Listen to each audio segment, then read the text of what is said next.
Azuki from hero to zero. Is Azuki a rug pull? We're going to bring you up to speed on how one of the most coveted PFP project teams were involved in some dubious behavior that has brought the price down, down, down, and what that means for the broader NFT market.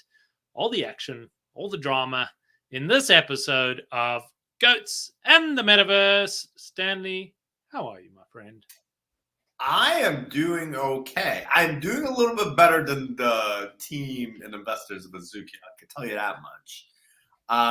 But it's been a little crazy last 2 days, right? Crazy. Everything is sell. Every panic, panic, panic, panic. Why is there panic, Yossi? Tell everybody why there's panic. Panic all around. The broader equity markets are going down. The global financial news of the day that inflation is up send markets into a spiral, and crypto was not immune, and NFTs were not immune on top of that. So we saw the price of ETH tumble, reaching as close to like $2,100 at one point today, sitting at $2,379. And that took a whole bunch of NFTs down with it. People were panicking. Do they sell? Do they hold? We've seen some recovery. So in the world of NFTs, a bear market is effectively 24 hours. And we've been through that bear market, and we're seeing floor prices pushing back up in dollar terms, probably still down, but we've seen some activity on Bored Ape Yacht Club, Doodles, Clonex, World of Women, Moonbirds, Mutant Ape Yacht Clubs, Cool Cats, which we haven't seen up in quite some time, and Fidenza's up.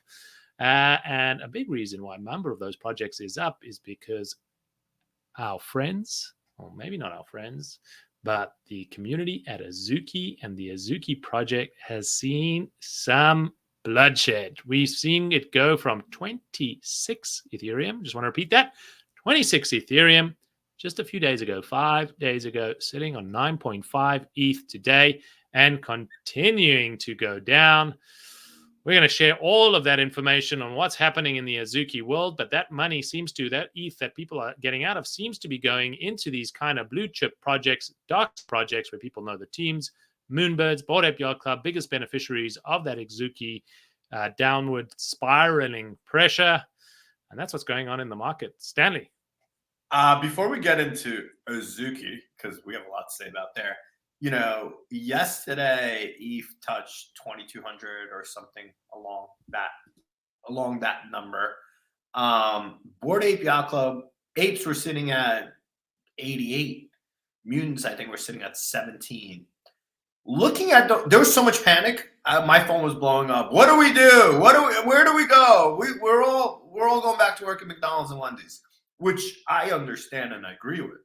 But if this is what's amazing about this marketplace, ETH is up from yesterday about $200, right? Which is not that much. But these projects are up 10, 15, 20%. So if you have a little bit of cojones and you went in on some of those blue chip projects yesterday, you've made a shit ton of money in 24 hours, my friend. And that's where you're talking about like real money. And that's why I'm a fan of this entire marketplace. And when people had their brown bag and they were breathing into it because they couldn't breathe, I was just saying, you know what? Patience is virtue, my friend. Let's make some Patience money. is a virtue. If you were a buyer of Moonbirds, you're up 50% today. A week ago, if you bought Moonbirds, you're still down 50%. So that is the game of the market. It depends on time. And as they say, timing the market is a very difficult game. Time in the market may be the way to win. And the other quote that we like to share, I think Warren Buffett was the person behind it, that when there is blood on the streets, when people are fearful, you need to be greedy. And that takes a little bit of conviction to be able to go against the crowd. It also takes having some ETH to be able to deploy. So if you're not already all in on JPEGs, you may have had the opportunity to buy the dip yesterday. Some people try to buy the dip in the Azuki world, and that didn't go out so well or as planned. And as an Azuki holder, I am feeling the pain of today, I will tell you. And let's go into what has happened in the world of Azuki that has taken it from 26 ETH down to, I'm looking at right now, 9.9 ETH in just 5 days. I'm actually speechless. Azuki founders Zegabon came out and said, I'm behind a few projects that have failed, and I'm revealing myself, and this is who I am.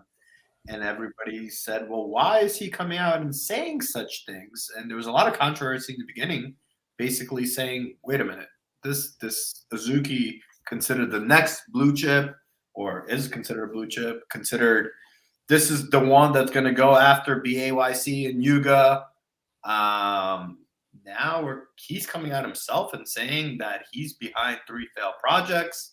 Rumor mill went crazy. I have heard a bunch of different things. Not just failed projects, some projects with some very questionable ethics. Or right. Rug pulls were the words being thrown out. Right. One, and we don't know if this is true or not true. One of the projects, they pretend to have an all-female team, which obviously they didn't. Not all female-led. One of the people in the team was female-led, which turned out potentially not to be true. Carry on. Yeah. And then I saw a rumor that, and I don't even know how Cool Cats got dragged into it, that Cool Cats were going to oust this guy, and he had to do it himself beforehand because he didn't, he wanted to be the one to break the news. I don't know what's true or not true, but I know you listened to the Twitter Spaces today, and you have an opinion on what you thought of Zegabon and if he's legit and not legit. Is Zegabon legit?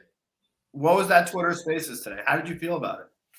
Well, let's first talk about what is the claim. Zegabon came out with a blog post trying to position the learnings that they had out of these 3 projects, Funks, Tendies, and Zunks. Those are the 3 projects that they were involved in, and kind of positioned that each project had taught them something that gave them the ability to build Azuki into the way that it is today. Funks taught them the importance of magic behind storytelling. Tendies taught them the importance of original ideas rather than chasing a short-lived meta. And Zunk taught them no matter how great the product is, the space is looking for new universes, a strong sense of purpose beyond rare traits, and unique experiences with gas optimizations. Hence the inspiration for ERC 721A. The market didn't respond well to it, knowing the projects, that these were projects with questionable ethics from the pseudo-anonymous team or the anonymous team disappearing, responded with things like Azuki news that Zegabon and company built Funks, Zunks, and Tendies prior to Azuki is interesting. It reinforces my feelings that a team does not need to create a blue chip. The market does. The only thing a team or person can do is provide enough puzzle pieces for the market's decision. And then the question is, did Azuki's team rug their other projects? Did they abandon them? And that just brought the Twitter sphere into everybody, every mother and their dog, giving an opinion about whether Azuki did rug them. We had community members coming out of Funks and Tendies and Zunks coming back with some pretty harsh words about the founder, saying, you guys did rug pull, you did abandon us, and some questionable ethics on what was done with the money that was done on the mint. Why did they rename themselves each time in each project? They changed their names, they changed their profiles, so people didn't know that it was the same people behind each one of these projects. And continue to ask those kind of questions. So what happened today was Andrew hosted a Twitter space, influencer quite known in the space, Andrew Wang, hosted a Twitter space where they brought Zegabond on, and we still don't know who Zegabond is, pseudo-anonymous, and hosted an hour conversation with him. And unfortunately, for me as a Azuki holder, during that conversation, the reasons that some of that behavior was mentioned and the explanations that Zegabon did not give a lot of confidence that there was real honesty and truth behind what was being said. At least that's the way the market responded to it, and not giving him the benefit of the doubt.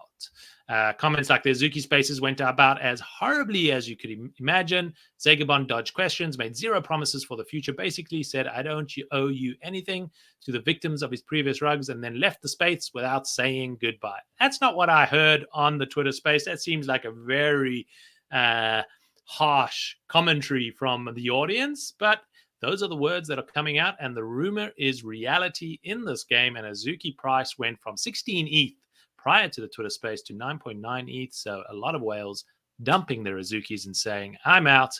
I don't agree with the ethics of this project. I don't know if you can recover. I'm dumping my bags. And that is what has happened, and literally brought you up to speed as of an hour ago. Yeah, and as we're looking at the live feed right now, Azukis are up a little bit, at around 11.2. And there was also a rumor that Azuki took out 8,000 Ethereum out of their wallets after this Twitter space, which the tweet has since been deleted, and Azuki came out and said this is false. So we're going to assume, since the tweet was deleted, that this was false. Look, if you check the wallet address as well, and I can confirm that it is false. No, 8,000 ETH was not moved out of the Azuki wallet. There you go. You heard it here first. Confirmed by Yossi. Not true. Look, here's the thing, right? I mean, when you're building a project, when you're out there trying to become the next BAYC or the next blue chip or next billion-dollar unicorn, whatever you want to call it, you have to be mindful of these things. You have to be thinking about these things, right? If you have skeletons in those closets, those things are going to come out at some point. At this point, they came out with them first, but I'm going to assume that Azuki had to. That hand was forced. Yeah, like they had to have a plan of how they're going to come out with. Like they knew they should have been prepping for this day for months, right? I don't know if they thought they were going to be such a powerful entity, but if they knew they had those skeletons buried, they should have been on, their camp should have been ready, right? And it looks like they were not ready, which shows them as, to me, weak leaders and probably somebody that's not going to sustain this. And we talked about it before we went live, that Zagabon is probably going to step down, and we're assuming that somebody else is going to come in and lead, and maybe they'll be fine, maybe they won't. Here's my learning lessons from this. One, you can't, Twitter and this community is very rough, very, very tough. You have to be able to really do your own due diligence and figure out what's real, what's bullshit, what's legit. And the other thing I think to keep in mind is all the people that invested into Azuki should have done their research, right? Like this person is not doxxed. There is a chance that this person could be a fucking criminal and playing a really long con. Not to say that he's a criminal, but there is that chance. And hold on. Let's take a step back. So yes, people should have done their research, could have done their research, maybe could have picked it up, but not having a doxed founder and a doxed team has been part of the ethos of Web3 and some of these projects to date. Now we're seeing projects coming out and saying we're fully doxed, these are the people, this is what I'm doing, this is who I am, and there's a movement towards them. We saw Moonbirds pump up 50%, people saying, cool, I saw this happen in Azuki, I'm going to go with the Kevin Rose team on this one, or I'm going to go into Bored Ape Yacht Club because now they've been revealed. So I'm supporting teams that I know. But just before this day, a couple of weeks ago, or a couple of days ago, undoxed teams is part of building in this space and has been accepted. Now we may see that trend change, and no one is going to be able to invest into that. And that's probably a good thing for the space to see, like just any other industry, you invest in founders that you know, you invest in people that you know, and you invest in projects that you know. But that does also create challenges. We know that in the VC world, 98% of VC capital goes into teams that are led by white male teams. There is a bias towards supporting people that you know. There is a bias towards networks that you already know. And this was supposed to be, and this is the dark side of it, this was supposed to be a new way for creators to be able to anonymously be able to share their art, share their creation, and not have those types of biases. So there is a challenge with fully doxed teams, but there's also a challenge with pseudo-anonymous teams, and we're seeing what that challenge looks out like here. So I don't think necessarily the lesson is if it's a pseudo-anonymous team, it is not legit, but no, 100%. No, I don't think that's what I meant there. I think what I'm trying to say is there's always a chance, right? We're of course, it's a risk. There's a risk. There's a risk that somebody's wallet could get hacked and they could lose all their money, right? Like this is not rainbows and butterflies and happy. Like there's a lot of risk involved at all points, right? So I'm going to make this statement and say, when you're buying into a project, that project could go to zero. You have to be able to sustain that risk. And if you're going and making an investment, whether it's $10,000, or $1 million, that could still happen, right? This could all go to zero. I think we realize that, or I think I realize that, right? But you are taking a risk, and this is the unfortunate situation. And yes, I think this makes BAYC look fucking brilliant, and I think this makes Moonbird look even stronger. And I cyber brokers and cyber brokers, and then you're looking at like Cool Cats, right, where they can't get their shit together. Now you have Azuki with a big black eye. So I think this helps, big projects. And the other thing I want to say, I know we're going long today, is that the only people that are benefiting from this is Azuki. Their trading volume right now is through the roof. They're making a royalty on everything. And everyone is sitting there trying to dump their bag. And these guys continue to get more and more rich, which I think is the craziest part about this whole situation, right? It's almost like if they could survive this and come back to the top, they just made a lot more money through this crazy trading activity that's happening. Well, it will be interesting to see how it plays out and how the community responds. I think the only chance Azuki has of being able to recover is if we do see the at least Zagabond stepping down in some capacity and the rest of the team taking over, or a new person coming in. But, when you don't have the original founders behind a project, can it really recover and can it change its sentiment? All you really have is brand in this game, and the brand has taken a severe knock. It'll be interesting to see how it plays out. For those of you who are courageous and have playing the speculated game and think that this is going to be a storm in a teacup, and by tomorrow people will forget about it and be on to the next topic, and in 3 weeks time no one will know about Zagabond or the 3 projects, and we'll be back into Azuki land and Azuki world. Well, that's a possibility. And if you are that speculator, a 9 ETH entry point is the cheapest it's been for at least a couple of months. So this could be your buying opportunity. If you're on the world where ethics matter and ethics is the flavor of day, and you want to be in a project that has no real ethical questions behind it, well, then Azuki is not for you today, and we'll have to see where it goes from here. But that is what's happened in 24 hours in the world of NFTs. And that's just a small slither of the things that have happened in the world of NFTs in the past 24 hours. It's been a crazy, crazy time. Before we go, let's end this note on a positive note. Let's end the show with a positive note. We have a winner. We have a winner for our 2K giveaway. To show everybody that we're ethical and legit, we recorded a video and we picked the winner. To the videotape.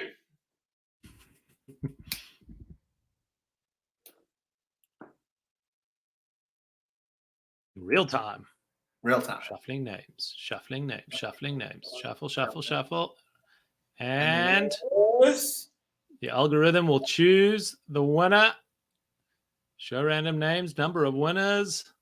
And dun, da, da, da. The winner is Black Satoshi BTC. Boom, boom, boom, boom, boom, boom. Congratulations, Black Satoshi. Congratulations, Black Satoshi. Gets himself a goat. Vote goat. Winner of that goat. Please reach out to us on Twitter so we can get your Ethereum address and we can send you that awesome goat. And thank you for being a loyal subscriber to the show. As a reminder, we have our Goat Vault giveaway, another $35,000 to give away to our local loyal subscribers. All you need to do is smash the subscribe button. And when we get to 5,000 subscribers, we'll be giving you that moolah. Hope you enjoyed the show, and we will see you again mañana. Hasta mañana.